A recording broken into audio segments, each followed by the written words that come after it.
Hello everyone, I'm Pat Kupo, and we're looking at the MiniFreak and MiniFreak V from Arturia, a budget-friendly pair of algorithmic synthesizers offering a hybrid modular workflow to any studio or live setup. For more videos like this, subscribe to the channel and ding the notification bell to know immediately when new content comes out. France-based Arturia, with its recent additions to the Freak lineup, continues to add to its wide-ranging product line, which includes hardware synthesizers, software instruments and effects, audio interfaces, and MIDI controllers, and they also have a great library of sound and preset packs with free and paid options. For most of us in the music production community, MiniFreak came out of the left field as the follow-up to the MicoFreak. Upon its release, the MicoFreak stood out with its unique PCB key strips, digital oscillators feeding into a true analog filter, and exciting note sequencing and randomization features. And now, the MiniFreak, with Arturia opting for a more traditional 37-note velocity-sensitive slim key keyboard with aftertouch, retains its freakish nature and adds a host of thrilling new features.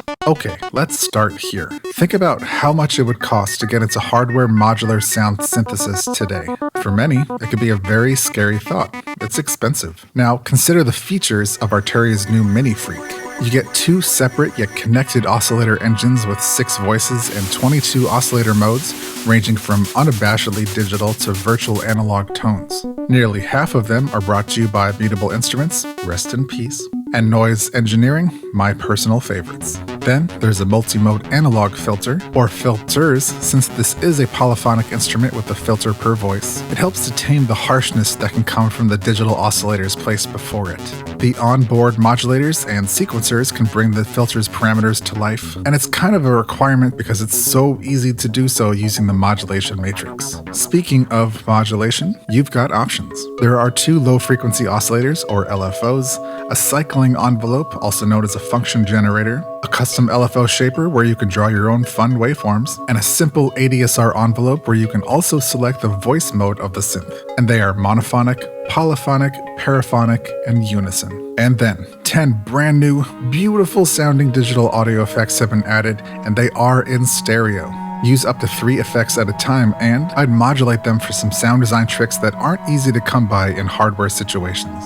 So, at this point, we're still weighing our options between going full modular and getting our Freak on, and I've only mentioned what's on the inside of the MiniFreak. Now, let's go over the top-level controls. In the middle of the physical interface are the central controls, a slightly expanded version of what's on the MicoFreak. Keep an eye on this section because it'll give you real-time feedback and help you make a visual connection between what you're doing and hearing. Up next is the Shift button. Is it weird to mention it? I think not. It's the only way to unlock functionality tucked 1 layer below the surface. And fear not, everything is labeled. If you're like me and miss the look and feel of the PCB keys on the MicoFreak, perhaps you'll be happy to get a similar experience on the MiniFreak with the multi-mode strips next to the keybed. There is the old-school pitch bend mod mode, but you also get the Spice and Dice mode and a dual macro control mode. All of the above are super handy during live performances and studio recording sessions. And last but not least, there is a slew of sequencer and arpeggiator controls all in a row. I'm being 100% honest here, I never fully understood how these controls worked on the MicoFreak, and the expanded, intuitive layout of the MiniFreak has helped me immensely. These buttons are also fun to use during performances for making quick variations. Alright, are you keeping score? How do you feel about your fully modular setup versus the MiniFreak? At $599 US, that's a lot of bang for your buck. But if you need a little more convincing, check this out. Have you ever wanted to bring your entire modular rig into your DAW of choice? With MiniFreak V, an exact one-to-one replica of the MiniFreak, you can do precisely that. It has its own paneled interface, but all parameters are there somewhere. How about mirrored presets? If you make a preset on the hardware version, you can send it to the software version and vice versa. Personally, I prefer making presets in the computer and sending them to the hardware unit, but to each their own. Now, what about using the hardware to control the software? Of course, you can do that, and for me, it worked flawlessly using the most up-to-date firmware, etc. Okay, so you have MiniFreak V. Now what? Why not use more than one instance of it in your DAW to build the track? On my first generation M1 Mac, it was a little CPU hungry to use multiple instances, but I was using all of the modulation options I could, so that's to be expected.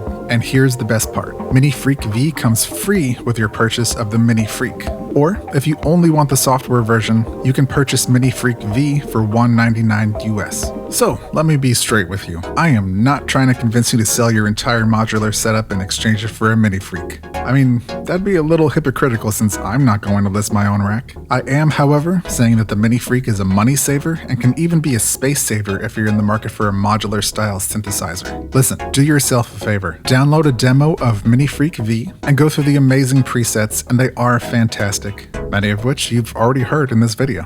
Cool, so my final verdict? It's a winner. The MiniFreak is a modest-sized modular rig in a box with stereo effects. It can give you everything from simple to complex timbres, and you can save your creations as user presets. Now, I have to say it, I miss the PCB keys from the MicoFreak. I think MiniFreak lost a bit of its freakiness, and I'm dreaming of a hybrid between PCB touch strips and the standard mini keybed. However, the addition of MiniFreak V has created another level of hybridness to the Freak range. And for me, this has solved the issue of making and using sounds in and out of the computer. And then, where can you find MiniFreak? Well, after a noticeable waiting period back in 2022, it is available at most major music retailers across the globe. Again, MiniFreak is currently $5.99 US, and MiniFreak V is $1.99 US. Well, there you go, everybody. Thank you so much for watching. Subscribe to the channel for more content like this. I'm Pat Kupo here for Attack Magazine, and I'll see you next time.